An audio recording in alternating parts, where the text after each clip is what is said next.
Hey everyone, and welcome to this episode of She Coaches Coaches. I have a special guest here for you today, and you're going to really enjoy this conversation.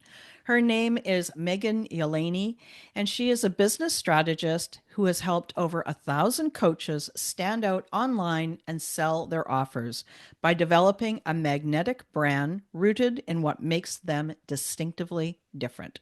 Through her distinctive edge framework, she's helped clients go from overlooked to fully booked and even hit $1 million years without chasing trends or burning out. Megan, welcome to the show. I'm so glad you're here. Yeah, thank you for having me. I'm really excited to be here. I'm a fan of the podcast, so this is exciting. Great. Tell me how you got to doing this. Like, it's a very specific thing that you support entrepreneurs with. Like, what's the thing that brought you here? Yeah, I actually got started creatively, I should say, way back when I actually was an actor and performer by trade for a few years, and I went to school for marketing because I thought I should get a practical degree, if you will, as a backup for my starving artist career. And then I moved to Los Angeles I went to San Diego State to pursue that. And as I was pursuing film, TV, and theater, I was doing cocktail waitressing and background work, but I got presented a business opportunity and I was like, okay, this is interesting. I can kind of use my degree a little bit. And I just kind of fell in love with it. And I fell really in love with more the consumer behavior and the psychology behind why people buy what they buy and things like that. And I found I could actually kind of infuse my love for performing and my love for creativity with the marketing side of it and what I went to school with. So it was kind of this beautiful blend. And after a few years, I was able to replace my income from all these side jobs I was doing to book gigs as an artist, as an actor does, with my first business, which was so exciting. That eventually got to the point where I felt a little stifled. It was a network marketing company, great opportunity, but it just, I couldn't do too much outside of what they allowed you to do. And so I started my own business from everything I had learned from all those years of building this successful company. And here we are. I started that in 2017. So it's 8 years later. And the business has had many iterations, but the reason I'm so passionate about helping people find like what I like to call their distinctive edge, what is unique about them, what is something that makes them really stand out from everyone else essentially saying kind of the same thing as them, is because that's what helped me really scale my health business, which was outside of network marketing, the first business I created outside of it. I started to almost poke fun at the fitness industry in a loving way, but at the things that everyone was presenting, everyone was doing at the time to get clients that felt very inauthentic. And once I started to lovingly make fun of that and go, this isn't me, I'm going to stop doing this, my business blew up and took off. And I was like, there's something to this. People want authentic, they want real. And that was back in the day before it was, I guess, cool to do it. Now people are leaning into it, which is a good thing. And so I ran with that. And I realized I had a knack for helping people figure out what was different and unique about them, but also marketable and basically building their brand around that. So you have like that's a very unusual skill set, and it makes me think that much of it actually started with your performing history, right? Like to be able to get into character, to understand how character works, spacing, timing, looking for those nuances. Did you ever like I mean, who knows? 2020 hindsight. Can you see the path that you created for yourself? It's so interesting you asked that because it's come up a little bit in the last few months, and I think it's because I started The Artist's Way, um, that book, and so it's brought up a lot. And I've been wanting to get back into performing because I just love to do it for fun now.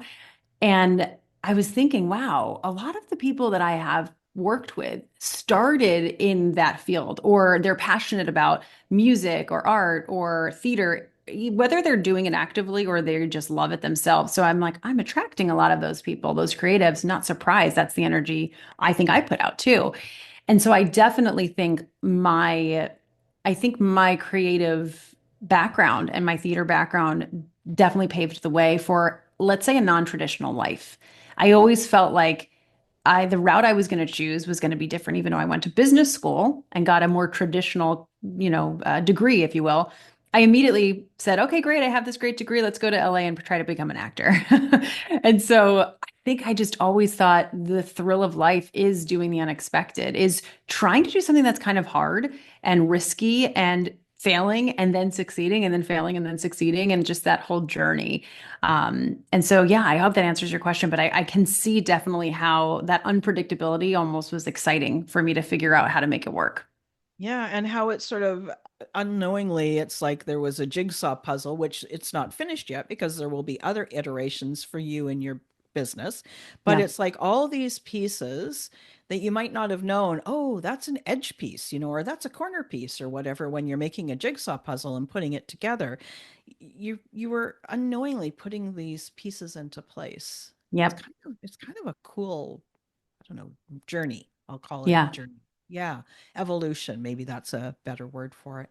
Hmm. One of the things that you like to talk about, that you've already alluded to is this being a little bit different, being Hmm. more authentic, aligned, and sort of stopping the worry of being vulnerable. Talk a little bit more about that.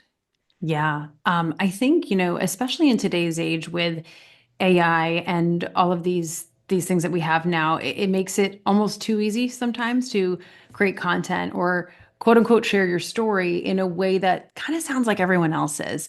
And while there's some good things to that, right? We want people to see themselves in our story. Everyone truly has a unique story. Even if it's a tiny, like you said, the word nuance, even if it's a tiny little nuance, a tiny little adjustment, that's what really makes us all different is our lived experience, how we were raised, like everything that made us who we are today. And so one of the biggest things I realized when I was kind of looking at my story and my client stories and what was really helping take it off was the fact that we have to present ourselves as relatable for our client to see us in the story, but also as an expert. And I was finding that was like a really tough kind of bridge for people to or gap for people to bridge was whatever that phrase Yeah, is. yeah, no, I know what you Um, mean. Yeah. you know what I mean? And so I was like, there's something to this because when I was able to really like stand out and go, okay, how is my version of helping people with their business? Lots of people help people with their business. Lots of people help with life coaching or business coaching or health coaching. So why is someone going to choose me over the thousands of other people they have to choose from? And it really bottles down to my story and my approach because of my story. I have a slightly different approach than the next person because of their lived experience. And I was just finding that we were all trying to kind of hide those vulnerable, to kind of go back to your main question, those vulnerable Yeah. pieces, because we thought that it made us look unprofessional to share that. And I noticed when I kind of flipped it totally on its head, I created a brand called literally the brand was called Pretty Awkward.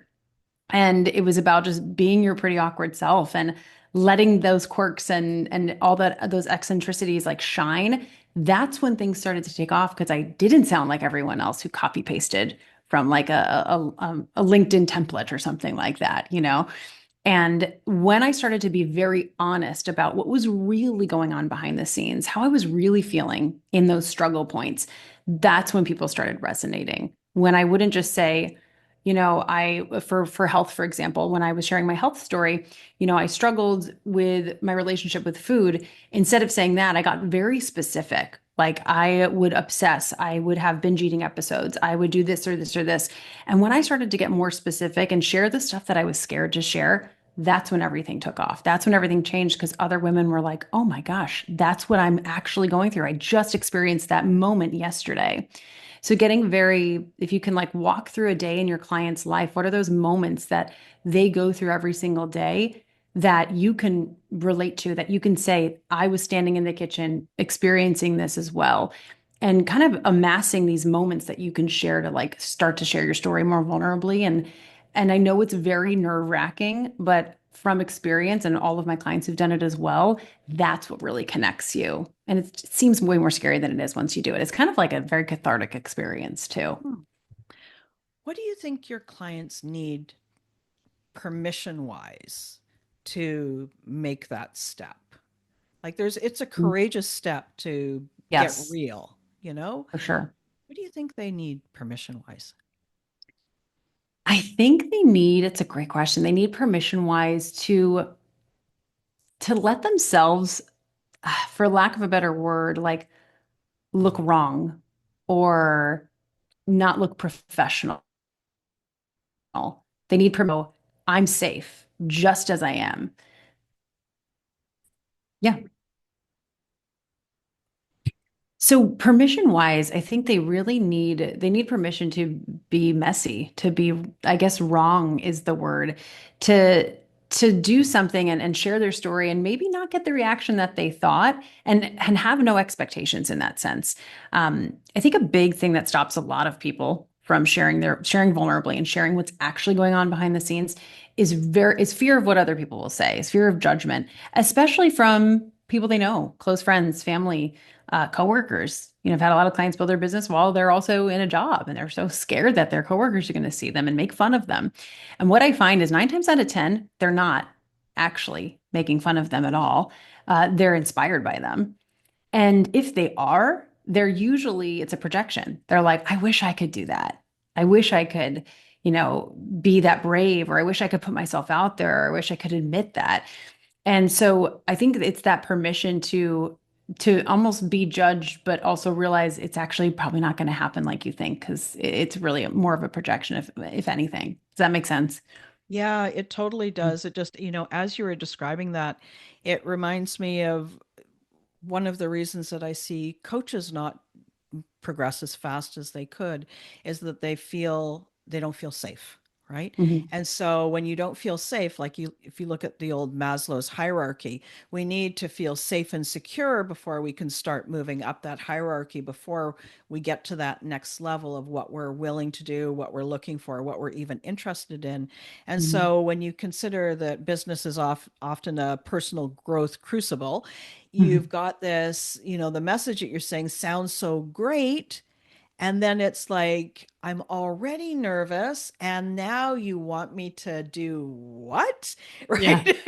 Right. So, Yeah, like, no wonder they feel nervous. Right. for And sure. so, I think that there really is something there about how you think you will be judged, or what you think will be the result of being judged. Yeah. Like, is there really a danger there? Are you safe or are you not? Mm-hmm. What do you Mm-hmm. think about that?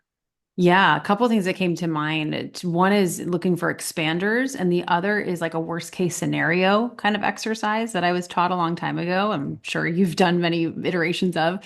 So, expander, I learned this term from, I think it was Lacey Phillips, but basically looking for other people who've done what you want to do. And maybe who started not exactly the same way, but they didn't have everything handed to them. They had to work really hard to get where they are. They started, maybe at a similar space as far as like the amount of followers or the amount of connections, or had a similar struggle point, and using them as like that's proof, that's evidence, because their brain wants evidence that it's going to all work out, right? And that can like kind of build that up, that confidence. And then the other one that I do all the time with myself, all the time with clients. I just had twin babies a year and a half ago. They're 15 months old now. And I can already see myself starting to use that with them, even like subconsciously in my own head. I'm like, we're going to do this exercise.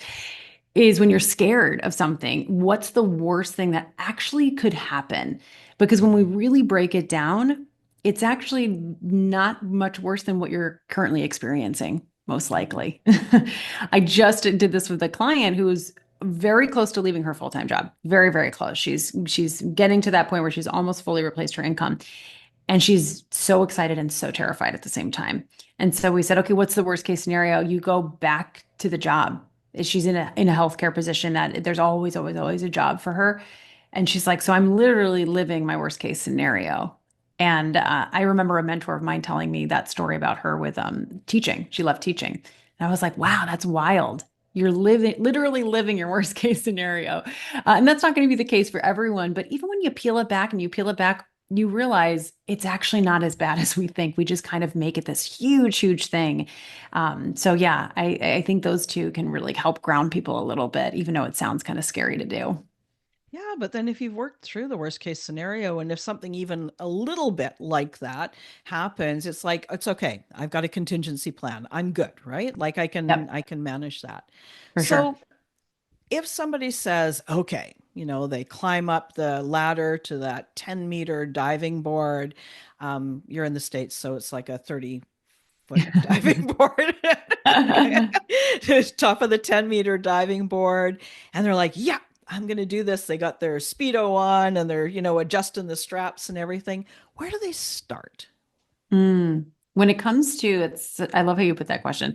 When it comes to sharing your story, I think, and sharing it vulnerably, I think one of the biggest mistakes people make is they'll share the before. They'll go, here's some things I was experiencing. Here's what I did to change it. Here's my after.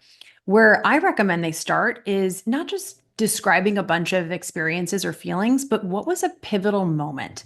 I like to call it the catalyst moment. What was that catalyst moment that made you go, oh my gosh, I have to make a change right now? And for some people, it might not be a very, oh, clear as day. I was in this room with at this date, but it might have been a culmination of moments. So you can make it something like that. Like I just a repetitive thing that just kept happening that you're like, enough is enough. So what was that moment? And what I notice is that's kind of the domino or the snowball for everyone, because that's the thing that your client is currently experiencing over and over and over again. And that's what we want to highlight. So it kind of immediately captures their attention. So that's the first thing that I would really dive off with is defining what your catalyst moment is. The Mm. next thing, yeah, I can keep going if you want, but I didn't know No, if you want to please expand do. upon that. Yeah, please do. I've just got some ideas and Oh, great. find it super interesting. Yeah. No, I love it. Next is what's the transformation that happened from the pivotal moment? So you had that pivotal moment. What was the transformation that you went through? And that's that before and after, but just more in that one next section. And then this is the part that I think people kind of leave out is what was the impact from that transformation? So you had, I'll just pick an example. Maybe you repaired your marriage. You totally went from being on the brink of divorce to having a really, really thriving marriage. What was the impact on that in your life? Did you go on to have all these incredible experiences in your life together and just feel so loved and fulfilled? Did you go on to create a family? Did you go on to create a business together? Whatever it was. What was the impact of that? And then how did that impact create your now mission to be a coach? Why are you doing what you're doing essentially? It resonated so much with you that you're now doing this as your profession. So, what was that reason and what's your mission now as a coach? This is the part that really helps turn it to, oh, this person's an expert. This person actually really knows what they're doing. They don't just have experienced something, but they now help other people. And that's, I find, what's missing a lot for people on their story. And then the last part I like to add is what's your edge? What's your unique edge? What is a way you do it that is slightly different than someone else, right? Maybe you have a more spiritual approach, a more mindset approach, a more aspirational or strategic approach. Again, based on your lived experience, right? It's just kind of natural, or it could be based on your teachings or your education, things like that. And that's really where your unique framework and like how you do it slightly differently. And that's been the missing link for your people. So it kind of all ties together. And it's not a story that's just here, it's inspirational, but it's a story that people go, I need to work with this person. Because we don't want people to just say, great job, you're amazing, you're so inspiring. We want them to go, oh my gosh, you're so inspiring. I need to work with you. And that's what I've noticed is the big difference. Yeah. And so, just back to an earlier example that you Yeah. used with the health goal of, and I'm doing this, and I'm doing this, and I'm doing this, like showing the granularity of it, that really sounds like the thing that really it makes it real. It's like, Yeah. if you tell me you have a struggle with food, okay, well, is it cookies or is it, pickles? Like, I don't know, right? But then when you actually say, oh, and it's chocolate chip cookies are the problem, that's the time that I really get triggered. Now you've made it real. Hmm. Isn't it interesting in this like these days I speak to so many solopreneurs and so many of them have tried everything. They've tried, really great content plans, they're doing this, they're doing the other. But how you described earlier, it's that in that one tweak from your Hmm. earlier business after the network marketing business that you Hmm. said, I want to just be real. I just want to Hmm. talk about the real thing. Can it be that simple? Right? Like that, I guess that's really the crux of it. Like, Yeah. can it really be that simple? Yeah. I love that you asked that because I think it's a very common question that people don't always ask out loud. They just assume, oh, I guess there's something else that she's not sharing. Yes. And in fact, this is where I think people really trip themselves up or don't have as much success or as fast of success as they want. Is a big mistake they make is they try to make things sound so nice or sound so professional or sound so, oh wow, they really know what they're talking about, but I have no clue what they're talking about. And they use language that's so past where that person is and they're not meeting them where they're at, which is why everything you just said, those in the real moments and what are those exact scenarios they're going through, don't change the words that they're actually thinking or that you were actually thinking when you were going through that if you were your ideal client. And we need to simplify it actually, and that's when people start to really take off is, oh my gosh, their messaging's landing because they're speaking so directly and not trying to sound like fancy or professional or smart, right? We're trying to sound smarter Yeah. than we think we are, right? Yeah. And so simplifying it is the actual way to grow for sure. I love that you asked that. Yeah. And, and as you describe these other things, like to sound smart, to sound professional, every one of those pieces is a little bit of armor, like it's a little bit of defensiveness that we put up to protect ourselves. Yeah. And it just all comes back to safety. Feels Yeah. like, I'm not sure if this is true or not, but it feels like when you do work with clients, you probably help them find that place of safety that they can come back to over and over while they make these bold moves to move forward. Mhm. Do you actually integrate that in how you work with people? Yeah, definitely. I think the example of the worst case scenario is very, very true in everything I do with clients, especially if they're in a job that they're leaving and wanting to go full time or newly full time and it's still a little shaky and not where they want it to be financially. It can be very scary. Like you said, the Maslow's hierarchy, that security, financial security is huge, especially to our nervous system.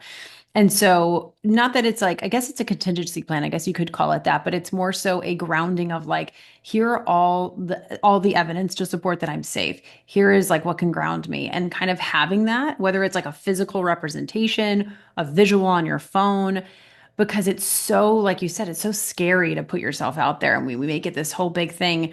And when we can have those grounding, like, I'm always going to be okay because of this. I'm always going to be okay because of this. It helps us take those risks. It helps us really go for it. And a great example, it could be something as simple as just asking for something you want. I have a client who is in a health coach for healthcare workers. She's in healthcare, and there's a really big event in healthcare in Las Vegas in September. And she's like, "Oh my gosh, it'd be so cool to speak at this event. Maybe in a couple years, I have to like work myself up to that." I was like, "What would hurt if you just applied? Like, not literally nothing bad can happen from applying." And we talked through that. It's what's the worst case? She ended up getting it. And now she's going to be speaking in Las Vegas on a stage in front of her ideal clients. Like, talk about ideal clients. And she was hysterically crying, messaging me, "Oh my gosh, I can't believe it's happening." And now we're dealing with the whole nerves about Yeah. speaking. Now it's happening. Oh. Oh my gosh, yeah. But it was just, it's the funniest thing. She almost talked herself out of like there was danger in applying when nothing bad could happen. And I think that's just a tool that or muscle you kind of have to flex is realizing that no isn't going to kill you. I think I have a very, I kind of got to jump ahead on that because I grew up doing theater and all I heard was no. Because when you're doing it professionally, it's like 100 times you audition, you might get 2 gigs. So I'm very used to hearing no, and I don't really care about it anymore. I It's don't not take it personal. personally, Yeah. not at all. And then I did network marketing, which was very much like that too. So by the time I got to my business, I'm like, oh, I don't take that personally. And I think I should take advantage of that more because it's a skill set I've had to really learn. So, But then that's what happens sometimes, right? Is the things that you've had to learn, you don't remember that you had to learn it.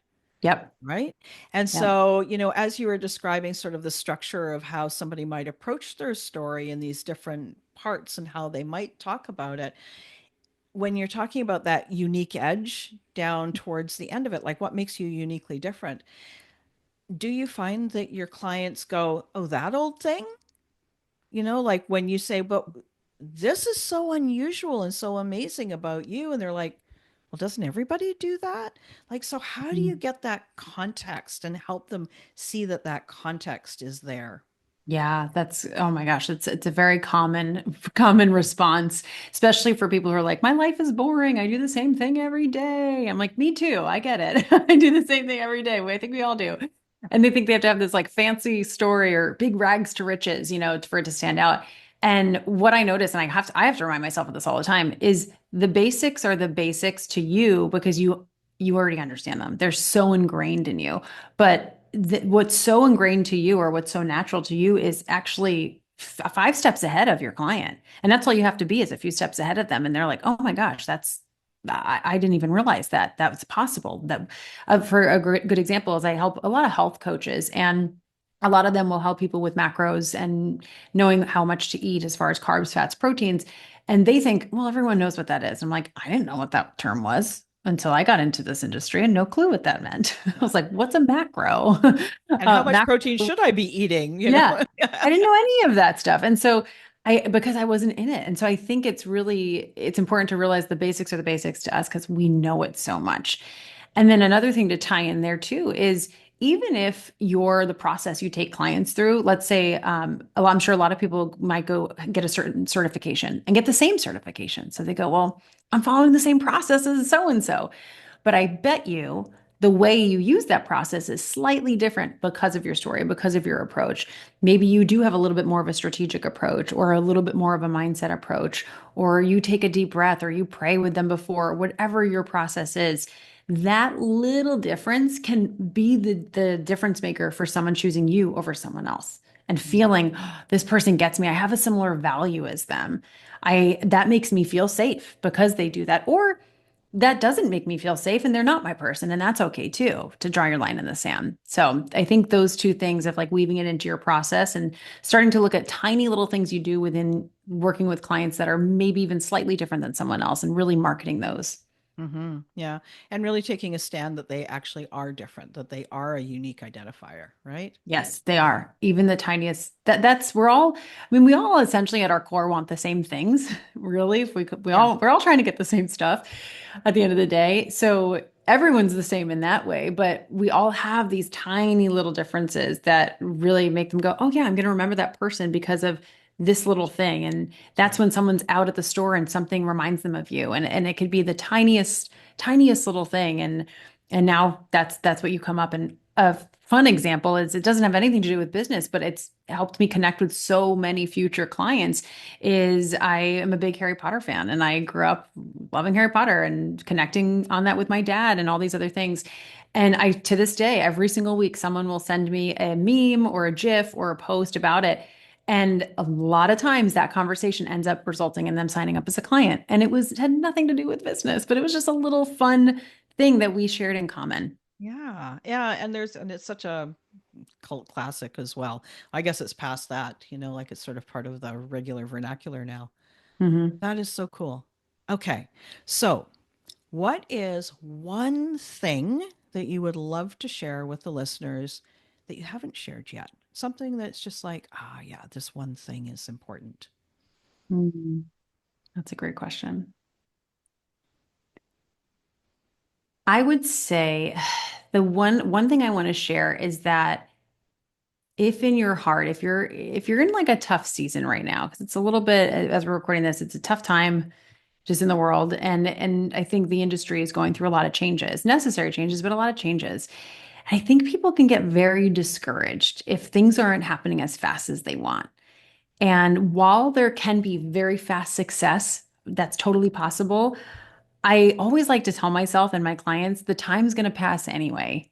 So, what am I going to be doing with this time? And if you're truly doing work that you'd almost do for free because you love it so much, then have that be at the forefront. Because, like, I see, especially now in the last year, I've seen a lot of people quit and a lot of people give up. And I get so sad because they were so great. And I understand it's so hard and you have to do what you got to do. But if you can last through these tough times, you will make it because that's when people really they're tested is during these tough times. So that's just kind of like on my heart right now is I don't want to see really promising, really great coaches give up because they're in a really tough season. This is what's going to get you through. So have that vision, have something every day you can look forward to outside of your business. That's the other thing I'll add is don't make your business your whole identity. Yeah. Dangerous. I've done it. Don't do it. And have something else to look forward to as well. Yeah. What a great message. Thank you. Yeah. So, Megan, as we wrap up, I would love to hear how people can find out more about you. Where can they find you? Yeah, totally. So we talked a little bit about the story and that kind of formula, and I actually have something called the Business Story Blueprint. It's a free guide to really guide you through that whole process and help you craft that like story-driven brand that really pulls in those right clients that really look at you as someone who's inspiring and that they want to invest in, right? And that they want to hire. So you'll learn how to take your personal journey and turn it into a brand narrative and specific content storytelling mistakes to avoid and a specific framework so that you know exactly what to say, when to say it in those 5 steps that I laid out.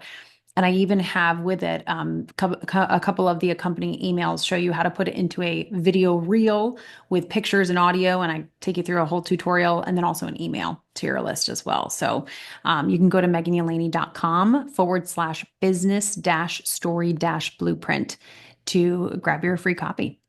That's great. And I'll make sure to put the links in the show notes as well. Well, everyone, that was the conversation, right?